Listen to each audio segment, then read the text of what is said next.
Good morning. I found myself recently in Windows 10 and began asking myself, what is the computer like? What is it supposed to do? Because it doesn't seem, well, rather, it is at odds with my goals.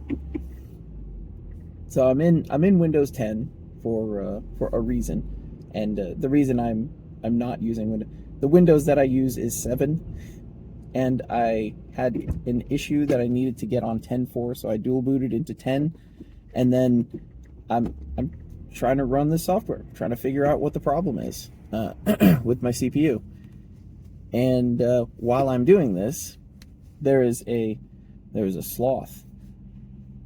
There's a graphic of a sloth by the start, what is it, the start button, start menu thing. And I'm trying to, I'm doing a diagnostic on my CPU. I'm trying to run this diagnostic, and I'm trying to remember what my previous motherboard settings were, so I could determine what setting is causing it to fail. And while I'm doing that, there's a sloth. Why is there a sloth? I don't know why there was a sloth, because I didn't click on the sloth. But the fact of the matter is, my brain, I have, in my eye line is a sloth. Why is there a sloth? This prompts inquiry. This piques curiosity. This is derailing my train of thought, trying to remember what the BIOS settings were that I'm messing around with. And there's a sloth. Why is there a sloth?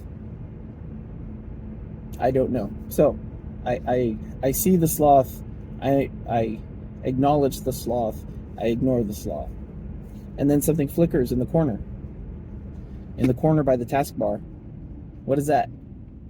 It's some 3-letter acronym. And then it has numbers that are green. I go, what is that? It's a stock ticker. I don't even know what that ticker is. So I click on it to see if I can turn it off. But the stock ticker doesn't open up a stock ticker or any explanation about what that ticker symbol was. Instead, it opens up like a news menu.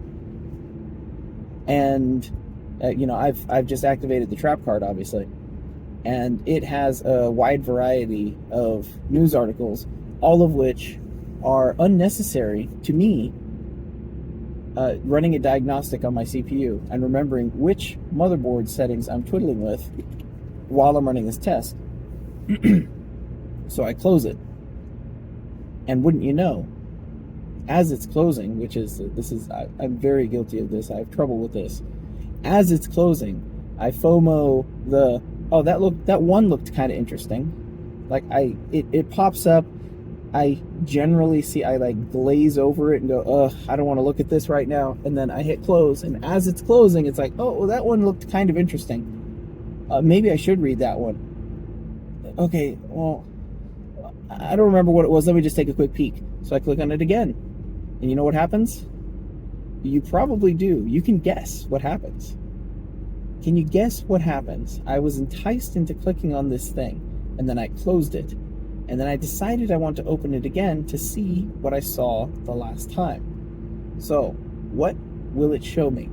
Will it show me exactly what it showed me a few milliseconds ago? No, it shows me something different, something completely different.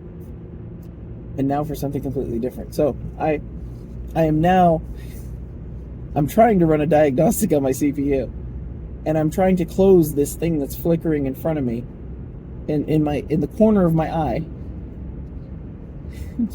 I'm trying to close it, and it, instead of closing, it opens, and I go, oh, well, I want to close that. And as I close it, I go, well, maybe I do want to look at that. And then I open it again, and it's something completely different, because obviously, if you spun the roulette wheel and you won every single time, it would actually become boring. It literally becomes boring, which is, that's a really strange bit of human nature. But what's much more interesting is not knowing whether or not you're going to get the same thing that you got before. hitting spin on the what is it, the one-armed bandit, the slot machine. And I'm trying to do this. I'm trying to run a diagnostic on my CPU, and it's in. I need to open up the management diagnostic tool, the Intel management diagnostic tool. I hit the start menu, and there's Candy Crush in there, and I assume it's Candy Crush. Candy Crush is the meme, but there's all kinds of other little flashing light, sparkly things. I'm surprised they don't have like GIFs in there where it's just little animations bouncing up and down or something like that. But suffice to say, I'm trying to run the diagnostic tool. I run the diagnostic tool. I see if it fails. I reboot. I change a BIOS setting. I load back into Windows 10. I run the diagnostic tool. This is my workflow. This is what I'm trying to do. I'm testing individual settings. And while I'm testing individual settings, there's a sloth. And while I'm trying to remember what was the setting that I just messed around with, or, you know, this time it was a floating point failure, this time it was the over temperature failure. Like, what was the setting that I had before that? Like two settings before this one. What was that setting? And there's a sloth. I don't know why there's a sloth. Do you know why there's a sloth?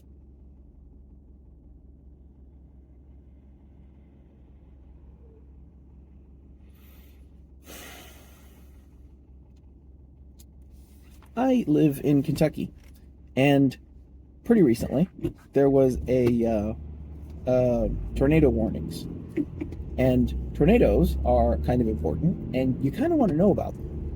So it's very easy for an operating system to provide the service of interrupting you to say, oh, look at the weather.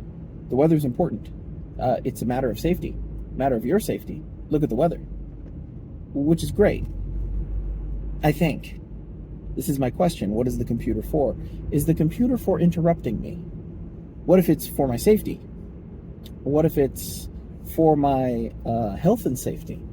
What if it's for my mental my mental health? What if I've just been working too hard? What if I've been working on firmware for the past 10 hours and I've almost got something figured out, and then there's a sloth and it's like, hey, take a break. Hey, Candy Crush. Hey, you know, flashy blinky lights, bright colors. And what is it the computer's supposed to be doing for me exactly? Because I can make an argument that, yeah, I should know if there's a tornado coming. But is the computer the right medium to tell me that? Is it the computer's job to tell me that? What am I asking of the computer? And when am I asking it is a better question too.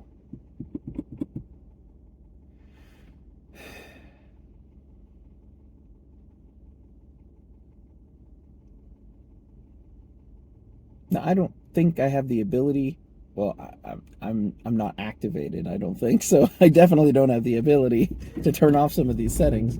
But you know, there's this concept of visual clutter, this concept of interruption. I'm reading a embedded systems book right now that was citing a study from '96 that was talking about programmers, particularly firmware, people who need to put their brain into a CPU mode and think like a CPU and think about all the architecture and all the things that change when I flip one bit, like what actually physically happens on the hardware, on the silicon level, that I need to account for and keep track of.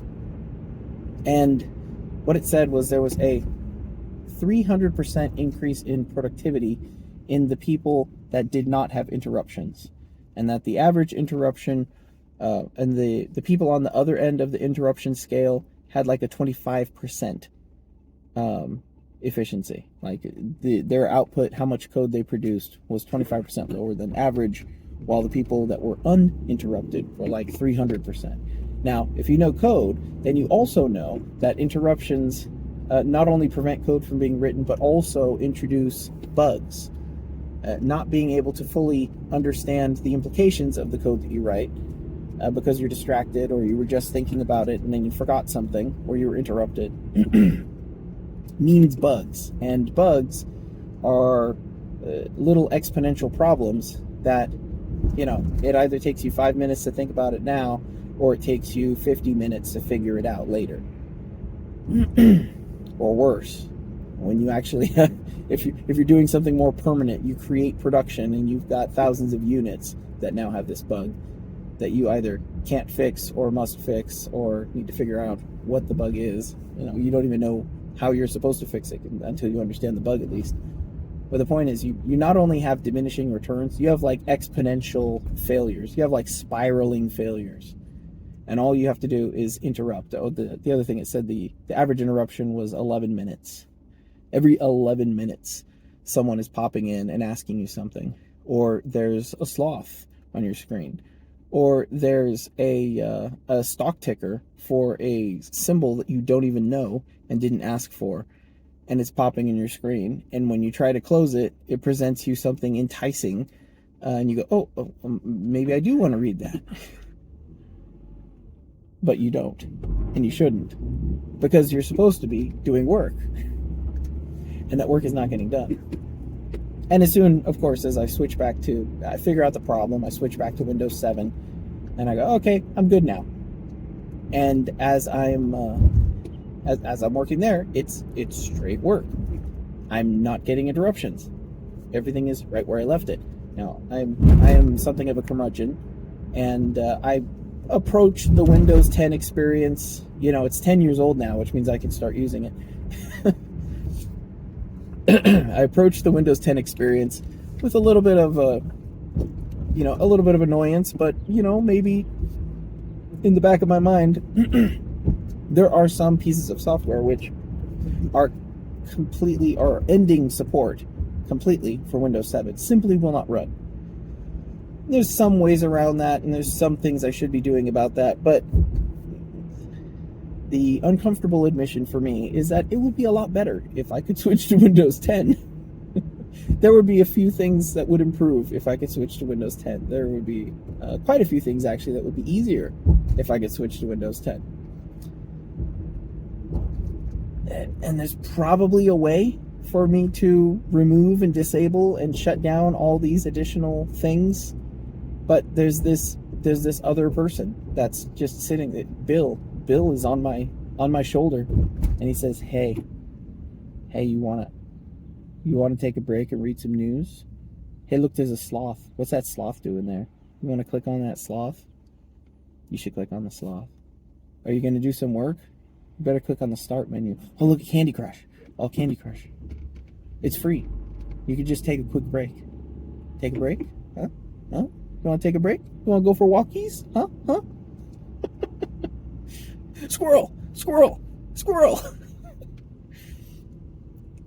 So, at the back of my mind, there's still like some of this. I do want to know if there's a tornado coming, but is it my computer's job to tell me? Maybe that job is better left to like a NOAA radio that's sitting next to my desk, and I can shut off all that stuff instead of trying to rationalize it to myself why I should leave it on. When all I'm actually doing is making work for myself. I'm making problems for myself. I'm introducing the opportunity for bugs and focus loss and interruptions of my flow state, which, especially for firmware stuff, is extremely important. I was talking to my boss about it, and he said that the lower level the programmer is, the less he saw them, the more likely the door was to be closed. And this kind of comes back to the front end developers thing. The higher level, like, oh yeah, I can pop out and I can do whatever. I can go get a coffee, chat up at the water cooler, but that doesn't apply. The closer you get to the actual silicone, the closer you get to the actual hardware, the more you need to be 100% accurate, completely accurate. and the less you can be interrupted. It is like you can. He was talking about someone that does that kind of work, and he said he almost never saw him ever at work. He would see him out of work more often. But like, so that guy works on a computer, yeah? And what if one day someone, IT went in there and said, hey, your Windows 7's out of date. It's got to be updated to Windows 10. Here you go. Here's your new computer. Set up your development environment or whatever, or even just update your development environment to a new operating system. And now you've introduced the sloths. Sorry, your computer doesn't have bugs or viruses or bonsai buddy. It has sloths. And there's a bit of charm associated with something like that. The idea of this, the little search doggy or the bonsai buddy or whatever, and we can sit there and say, oh, this should be hard data. It should only help me to work. But there are times when you sit on the computer to play. You don't sit in front of a TV and turn it on and say, now I'm going to learn important information. Usually when you sit in front of a TV and turn it on is because you're trying to turn your brain off. Usually pretty successfully. But that's the point, is those two interfaces, mediums, I'm not even sure what you would call it. They're meant to accomplish different things.